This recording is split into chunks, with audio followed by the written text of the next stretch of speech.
पता नहीं क्यों रजनी रोने के लिए इनको छोड़ रखा है बाहर।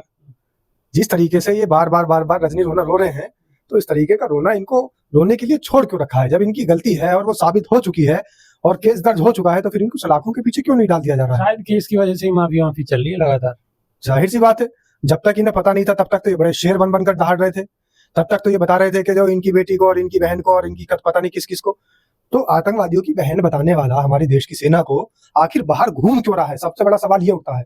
और सवाल ये अब उस पर नहीं है विजय शाह पे, सवाल ये हमारे देश के कानून पर है। नमस्कार, स्वागत है आपका। मेरा नाम है विपिन बेबाग, मेरे साथ मेरे सहयोगी शादाब रिजवी। धन्यवाद जी बेबाग जी। कर्नल सोफिया कुरैशी पर विवादित बयान देने वाले मध्य प्रदेश के मंत्री विजय शाह ने फिर माफी मांगी है। उन्होंने शुक्रवार को कहा कि पिछले दिनों पहलगाम में हुए जघन्य हत्याकांड में मैं मन से बहुत दुखी और विचलित हूँ। मेरा राष्ट्र के प्रति अपार प्रेम और भारतीय सेना के प्रति आदर और सम्मान हमेशा रहा है। जनजातीय कार्य एवं लोक परिसंपत्ति प्रबंधन मंत्री विजय शाह ने कहा है कि मेरे द्वारा कहे गए शब्दों से समुदाय, धर्म, देशवासियों को दुख पहुंचा है। यह मेरी भाषाई भूल थी। उन्होंने कहा कि मेरा आशय किसी भी धर्म, जाति एवं समुदाय को ठेस पहुंचाने, आहत करने का बिल्कुल नहीं था। मैं भूलवश अपने द्वारा कहे गए शब्दों के लिए पूरी भारतीय सेना से, बहन कर्नल सोफिया से एवं समस्त देशवासियों से पूरी तरह से क्षमा प्रार्थी हूं और पुनः हाथ जोड़कर माफी मांगता हूं। 13 मई को पहलगाम आतंकी हमले और ऑपरेशन सिंदूर पर बोलते हुए बीजेपी नेता ने विजय शाह के विवादित बयान की विवादित टिप्पणी की थी। उन्होंने ऑपरेशन सिंदूर को लेकर प्रेस कॉन्फ्रेंस करने वाली कर्नल सोफिया कुरैशी को आतंकी की बहन बता दिया था। अब माफी मांग रहे हैं, लगातार दूसरी और तीसरी बार माफी मांग रहे हैं, लेकिन फिर भी सवाल ज्यों का त्यों है। शादाब रिजवी, क्या कहेंगे? पता नहीं क्यों रजनी रोने के लिए इनको छोड़ रखा है बाहर।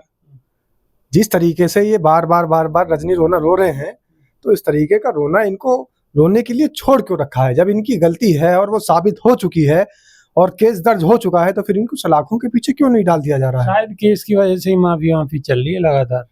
जाहिर सी बात है, जब तक इन्हें पता नहीं था तब तक तो ये बड़े शेर बनकर दहाड़ रहे थे।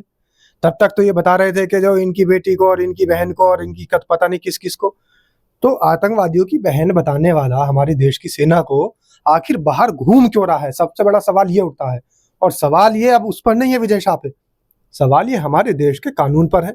कानून ने जब सजा मिल गई है उसे, तो फिर जो आला अफसरान हैं, बड़े बड़े अधिकारी हैं, महकमे के लोग हैं, वो कर क्या रहे हैं? उन्हें गिरफ्तारी करनी चाहिए। वो कर क्या रहे हैं?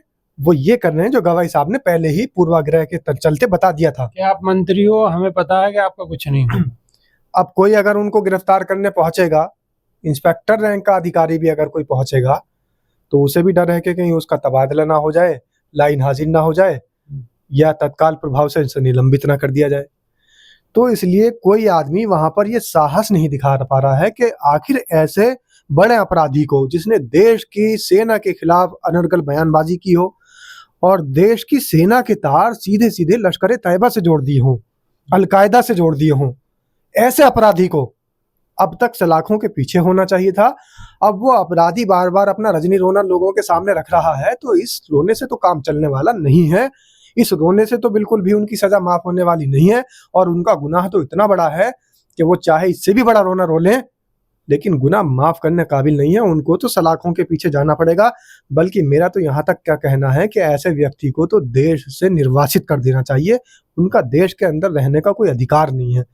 जो देश की सेना के ऊपर इतना बड़ा इल्जाम लगा दे कि सीधा आतंकियों से तार जोड़ दे, आप सोचिए वो कितना बड़ा देशद्रोही होगा। मंत्री हैं, इससे कोई फर्क नहीं पड़ता, लेकिन उनकी सोच क्या है? उनकी सोच ये है कि हमारे देश की सेना, जिसे लोग शौर्य से नमस्कार करते हैं, शौर्य से सैल्यूट मारते हैं, देश की सेना के शौर्य को सैल्यूट करते हैं, देश के स्वाभिमान की सेना को हमेशा उनके सामने नतमस्तक रहते हैं, तो ऐसे लोग जो सेना को किसी और के सामने नतमस्तक कर रहे हो, ऐसे लोग जो सेना के तार सीधे सीधे आतंकवाद से जोड़ रहे हो, सेना के रिश्ते आतंकवाद से जोड़ रहे हो, तो ऐसे रिश्तेदार बताने वाले, आतंकवादियों के रिश्तेदार सेना के बताने वाले, सेना की बेटियों को बताने वाले लोगों को तो इस देश के अंदर रहने का भी अधिकार नहीं देना चाहिए, बल्कि उनको तो सीधा सीधा उनके रिश्तेदारों के ही हवाले कर देना चाहिए, जिनका नाम उनकी जुबान पर बार बार आता है कि वो देश की सेना की बेटी का भी रिश्ता उनसे जोड़ देते हैं। असली रिश्तेदार इनकी यही है, तो विजय शाह को तो उन्हीं के हवाले कर देना चाहिए। बिल्कुल हवाले कर देना चाहिए, और ऐसे संवैधानिक पद पे बने रहने का कोई उन्हें अधिकार नहीं है। और सबसे पहले और विभाग जी, शर्म से डूब मरना चाहिए भारतीय जनता पार्टी के शीर्ष नेतृत्व को कि इतने बड़े अपराधी को अभी तक पार्टी में रख रखा, सदस्यता भी नहीं खत्म की। और रिजवी एक और भी तो बात है कि अगर उन्हें माफी मांगनी है तो सबसे पहले तो वो त्याग पत्र दें अपने पद से, और उसके बाद में माफी मांगे हैं। अब आप संवैधानिक पद पर बने हुए हैं और माफी मांग रहे हैं, तो आप अपना पद छोड़ना नहीं चाह रहे हैं, तो कहीं ना कहीं आपके मन में खोट है, लालच है, और ये सिर्फ दिखावा है। अगर देश के मुखिया प्रधान सेवक के खिलाफ अगर कोई सही बात कह दे तो उस पर तो तुरंत देशद्रोह का मुकदमा, और उसकी जो है खबर लेने के लिए शासन प्रशासन पूरी तरह से मुस्तैद रहता है।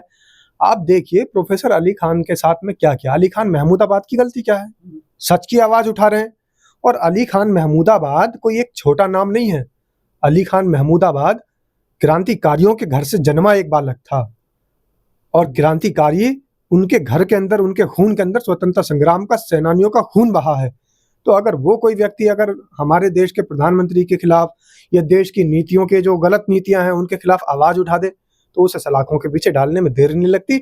लेकिन एक व्यक्ति भारतीय जनता पार्टी का अगर है तो वो देश की सेना का सीधे सीधे तार आतंकवाद से जोड़ दे, देश की सेना के ऑपरेशन सिंदूर को लीड करने वाली नेता का रिश्तेदार आतंकवादियों को बता दे, उस पर कोई कार्रवाई नहीं होती। तो इसका मतलब सीधा और साफ है कि भारतीय जनता पार्टी ने इस तरीके के गुंडे पाल रखे हैं जो देश की सेना के शौर्य को नीचा दिखाना चाहते हैं, देश की सेना का स्वाभिमान गिराना चाहते हैं, और देश की सेना की बेटियों का और हमारे देश की बहु बेटियों को बेइज्जत करना चाहते हैं। उनको लाइसेंस मिला हुआ है बेइज्जती करने का, और आतंकवाद से हमारे देश के तारों को जोड़ने का। उन पर कार्रवाई नहीं होती तो सवाल भारतीय जनता पार्टी पर उठना चाहिए, उन पर कार्रवाई नहीं होती तो सवाल हमारे देश की सरकार पर उठना चाहिए, उन पर कार्रवाई नहीं होती तो सवाल हमारे देश के कानून पर भी उठना चाहिए। बिल्कुल सवाल उठना लाजमी है, क्योंकि गुनाह बड़ा है, और एक संवैधानिक पद पर बैठे हुए व्यक्ति का इस तरीके से बयान देना उससे भी बड़ा गुनाह है। तो अभी के लिए सिर्फ इतना ही। नई वीडियो में फिर रूबरू होंगे। बहुत बहुत शुक्रिया, धन्यवाद, नमस्कार। धन्यवाद सर।